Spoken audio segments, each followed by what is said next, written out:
গাবতলীর কৃষি ও কৃষকের সুরক্ষায় গুরুত্বপূর্ণ উদ্যোগ হিসেবে নাড়ুয়ামালা এলাকায় ২টি বজ্রপাত নিরোধক যন্ত্র লাইটনিং অ্যারেস্টার স্থাপন করা হয়েছে।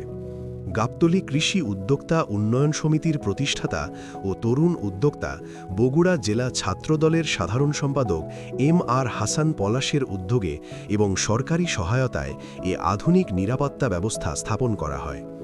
বজ্রপাত প্রবণ এই এলাকায় কৃষকের জীবন ও ফসল রক্ষায় উদ্যোগটি এলাকাবাসীর মাঝে ব্যাপক প্রশংসা কুড়িয়েছে।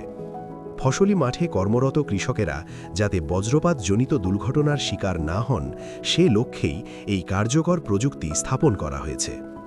এ সময় উপস্থিত ছিলেন উপজেলা পরিষদের সাবেক ভাইস চেয়ারম্যান ও উপজেলা বিএনপির যুগ্ম সাধারণ সম্পাদক ফজলে রাব্বি ফিরোজ, গাবতলী পৌরসভার সাবেক কাউন্সিলর ও পৌর বিএনপির যুগ্ম সাধারণ সম্পাদক হারুনুর রশিদ হারুন, উপজেলা বিএনপির তথ্য ও প্রযুক্তি বিষয়ক সম্পাদক শফিক শাহিন, নাড়ুয়ামালা ইউনিয়ন পরিষদের প্যানেল চেয়ারম্যান হৃদয় হোসেন গোলজার, যুবদল নেতা শিপন, গাবতলী কৃষি উদ্যোক্তা উন্নয়ন সমিতির সভাপতি আলমগীর হোসেন সহ এলাকার গণ্যমান্য ব্যক্তিবর্গ।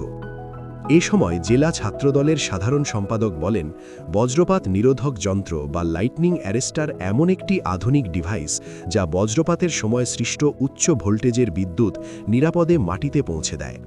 এর ফলে ভবন, বৈদ্যুতিক সিস্টেম, ফসল এবং মানুষের জীবন সুরক্ষিত থাকে। যন্ত্রটি মাটির সঙ্গে সংযুক্ত থাকে এবং বজ্রপাত হলে রডে আঘাত করা বৈদ্যুতিক চার্জ ডাউন কন্ডাক্টরের মাধ্যমে সরাসরি মাটিতে চলে যায়।